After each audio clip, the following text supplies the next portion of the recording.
Lei 11.697 de 2008. Paramos na seção 6. Da Vara de Execuções das Penas e Medidas Alternativas. Artigo 24.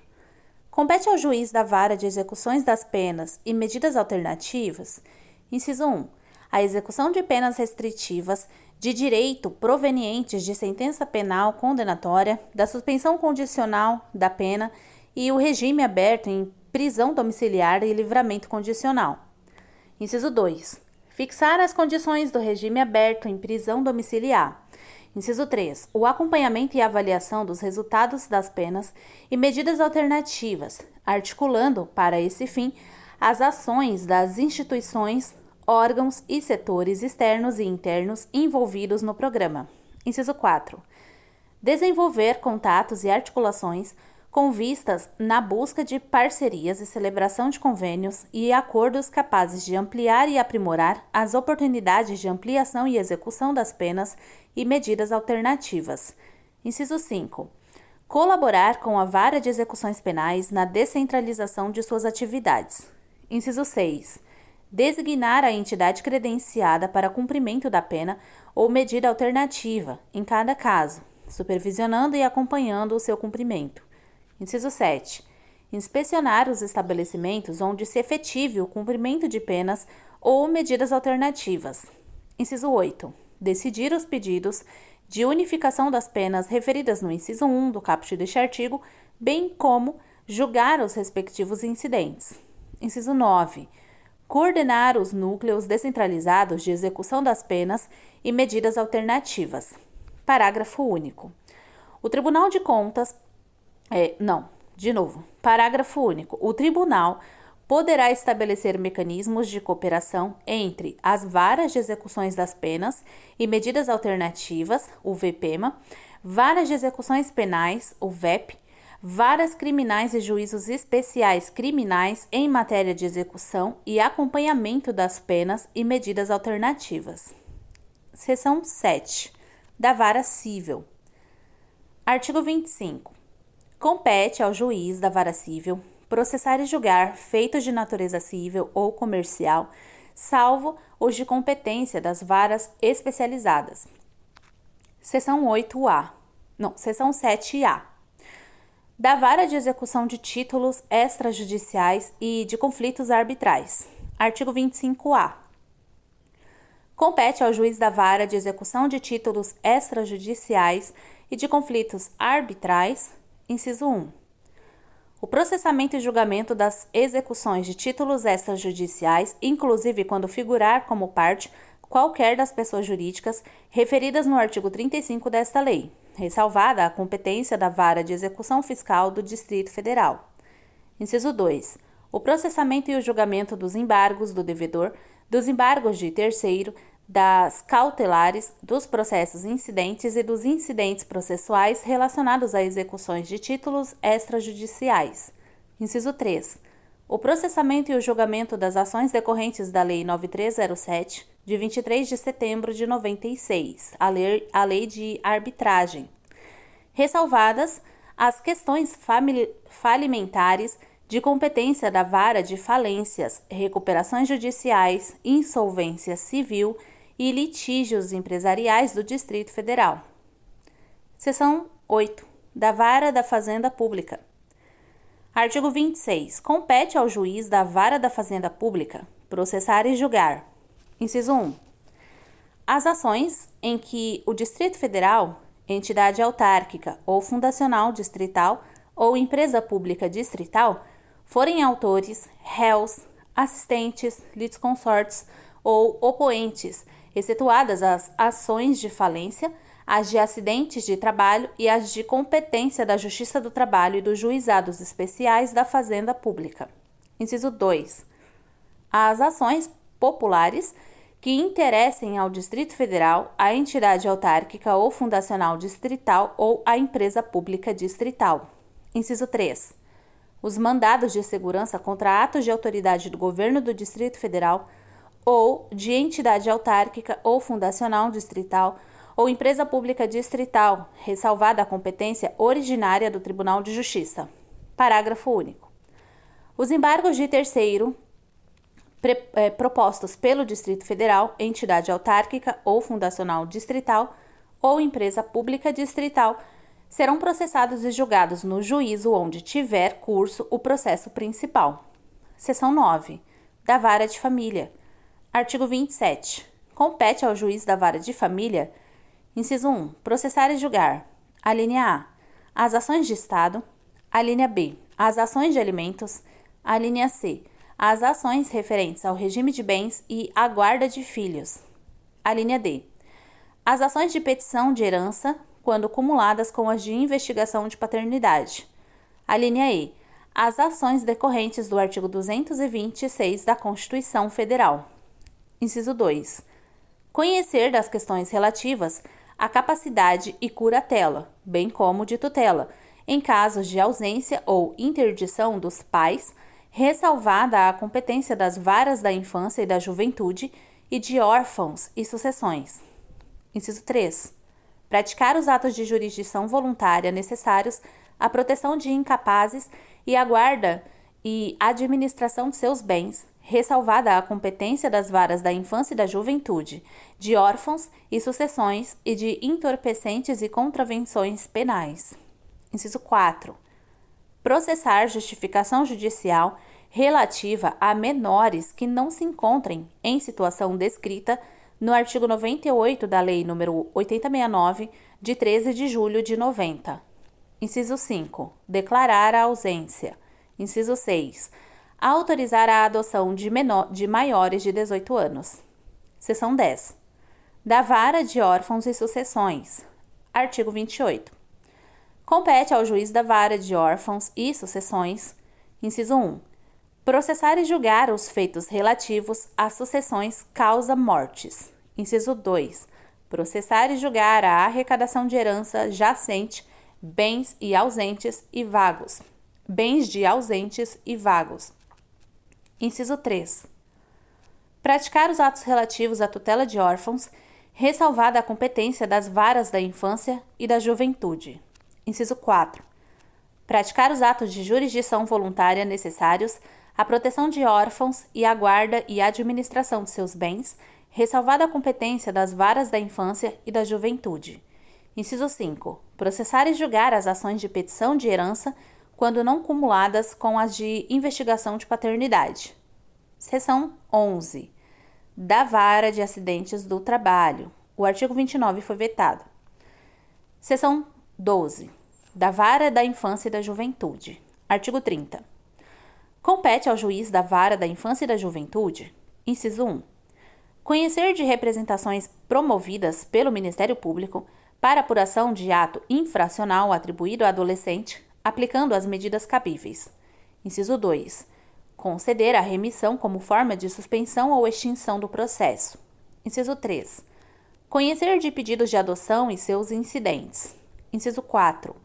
Conhecer de ações civis fundadas em interesses individuais, difusos ou coletivos afetos à criança e ao adolescente. Inciso 5. Conhecer de ações decorrentes de irregularidades com entidades de atendimento, aplicando as medidas cabíveis. Inciso 6. Aplicar penalidades administrativas nos casos de infrações contra a norma de proteção à criança ou adolescente. Inciso 7. Conhecer de casos encaminhados pelo Conselho Tutelar, aplicando as medidas cabíveis. Parágrafo 1. Quando se tratar de criança ou adolescente, nas hipóteses do artigo 98 da Lei 8069, de 13 de julho de 90, é também competente o juiz da Vara da Infância e da Juventude para o fim de, inciso 1, conhecer de pedidos de guarda e tutela.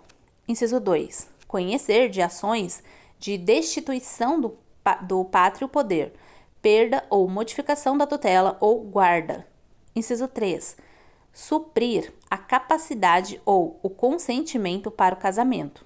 Inciso 4, conhecer de pedidos baseados em discordância paterna ou materna em relação ao exercício do pátrio poder. Inciso 5. Conceder a emancipação nos termos da lei civil, da lei civil, quando faltarem os pais. Inciso 6. Designar curador especial em casos de apresentação de queixa ou representação ou de outros procedimentos judiciais ou extrajudiciais em que haja interesses de criança ou adolescente. Inciso 7. Conhecer de ações de alimentos. Inciso 8. Determinar o cancelamento, a retificação e o suprimento dos registros de nascimento e óbito. Parágrafo 2. Compete ainda ao juiz da vara da infância e da juventude o poder normativo previsto no artigo 149 da Lei 8069, de 13 de julho de 90, e a direção administrativa da vara especialmente. Inciso 1. Receber, movimentar e prestar contas dos recursos orçamentários consignados ao juizado. Inciso 2. Celebrar convênios com entidades públicas ou privadas para melhor desempenho das atividades de proteção, assistência e vigilância de menores. Inciso 3. Designar comissários voluntários de menores. Inciso 4. Conceder autorização a menores de 18 anos para quaisquer atos ou atividades em que ela seja exigida. Seção 13. Da Vara de Registros Públicos. Artigo 31. Compete ao juiz de registros públicos, inciso 1, inspecionar os serviços notariais e de registro, velando pela observância das prescrições legais e normativas e representar ao corregedor, quando for o caso, de aplicação de penalidades disciplinares. Inciso 2. Baixar atos normativos relacionados à execução dos serviços notoriais e de registro, ressalvada a competência do corregedor. Inciso 3. Processar e julgar as questões contenciosas e administrativas que se refiram diretamente a atos de registros públicos e notoriais em si mesmos. Inciso 4. Fixar orientação no tocante à escrituração de livros, execução e desenvolvimento dos serviços, segundo normas estabelecidas pela Corregedoria Geral da Justiça. Seção 14. Da Vara de Precatórias.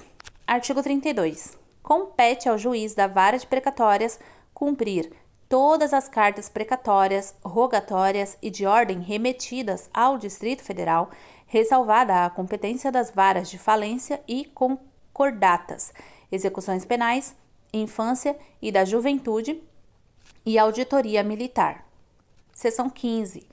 Da vara de falências e concordatas. Artigo 33. Compete ao juiz da vara de falências e concordatas, inciso 1, rubricar balanços comerciais. Inciso 2, processar e julgar os feitos de falências e concordatas e as medidas cautelares que lhes forem acessórias. Inciso 3, cumprir cartas rogatórias, precatórias e de ordem relativas aos processos mencionados no inciso 2 deste artigo. Inciso 4, processar e julgar as causas relativas a crimes falimentares. Seção 16. Da Vara de Meio Ambiente, Desenvolvimento Urbano e Fundiário. Artigo 34. Compete ao juiz da Vara do Meio Ambiente, Desenvolvimento Urbano e Fundiário processar e julgar todos os feitos que versem sobre o meio ambiente natural, urbano e cultural, inclusive as questões relacionadas à ocupação do solo urbano ou rural e ao parcelamento do solo para fins urbanos, excetuadas as ações de natureza penal. Parágrafo único. Passarão à competência do juiz da vara do meio ambiente, desenvolvimento urbano e fundiário os feitos em curso nas varas civil e de fazenda pública do Distrito Federal relacionados com as matérias indicadas no caput deste artigo. Seção 17. Da vara de execução fiscal. Artigo 35. Compete ao juiz da vara de execução fiscal processar e julgar as execuções em que o Distrito Federal ou entidades de sua administração descentralizada, inclusive empresas públicas e sociedades de economia mista, de que participe forem autores, réus, assistentes, litisconsortes, intervenientes ou opoentes, excetuadas as de falência, acidentes de trabalho e de meio ambiente, desenvolvimento urbano e fundiário. Capítulo 3. Da Justiça Militar do Distrito Federal. Artigo 36. A Justiça Militar do Distrito Federal será exercida, inciso 1, pelo Tribunal de Justiça, em segundo grau. Inciso 2. Pelo juiz auditor e pelos conselhos de justiça. Parágrafo 1. Compete à Justiça Militar o processo e o julgamento dos crimes militares definidos em lei, praticados por oficiais e praças da Polícia Militar do Distrito Federal e do Corpo de Bombeiros Militar do Distrito Federal. Parágrafo 2. Os efeitos de competência da Justiça Militar serão processados e julgados de acordo com o Decreto-Lei nº 1002, de 21 de outubro de 1969, Código de Processo Penal Militar, e, no que couber, respeitada a competência do Tribunal de Justiça pela Lei de Organização Judiciária Militar. Artigo 37. A Justiça Militar será composta de uma auditoria e dos Conselhos de Justiça, com jurisdição em todo o Distrito Federal. Parágrafo único. O cargo de juiz auditor será preenchido por juiz de direito da Circunscrição Judiciária de Brasília, a ele cabendo presidir e relatar todos os processos perante os Conselhos de Justiça. Artigo 38. Os Conselhos de Justiça serão de duas espécies. Inciso 1. O Conselho Especial de Justiça para processar e julgar os oficiais. Inciso 2. Conselho Permanente da Justiça para processar e julgar os praças. Artigo 39. O Conselho Especial de Justiça Militar será composto por 4 juízes militares de patente igual ou superior à do acusado e do juiz auditor. Parágrafo 1. Na falta de oficial da ativa, com a patente exigida, recorrer-se-á a oficiais em inatividade. Parágrafo 2. O Conselho Permanente de Justiça compor-se-á de 4 juízes militares escolhidos dentre os oficiais da ativa e do juiz auditor. Parágrafo 3. Os juízes militares do Conselho Permanente de Justiça servirão pelo período de 4 meses consecutivos e só poderão ser de novo sorteados após transcorrido o prazo de 6 meses, contados da dissolução do Conselho que tenham integrado. Artigo 40. Cada juiz militar do Conselho Especial ou Permanente de Justiça terá um suplente, ambos escolhidos em sorteio presidido pelo juiz auditor em sessão pública. Parágrafo 1. Os juízes militares dos Conselhos Especial e Permanente de Justiça serão sorteados dentre os oficiais constantes da relação que deverá ser remetida ao juiz auditor pelo Comando Geral da Polícia Militar do Distrito Federal e pelo do Corpo de Bombeiros Militar do Distrito Federal. Parágrafo 2. Não serão incluídos na relação os comandantes gerais, os oficiais em serviço fora da respectiva corporação, os assistentes militares e os ajudantes de ordem. Artigo 41. Compete ao juiz auditor, inciso 1, expedir alvarás, mandados e outros atos em cumprimento às decisões dos conselhos ou no exercício de suas próprias funções. Inciso 2. Conceder habeas corpus quando a coação partir de autoridade administrativa ou judiciária militar, ressalvada a competência do Tribunal de Justiça. Inciso 3. Exercer supervisão administrativa dos serviços da auditoria e o poder disciplinar sobre servidores que nela estejam localizados, respeitada a competência da Corregedoria de Justiça.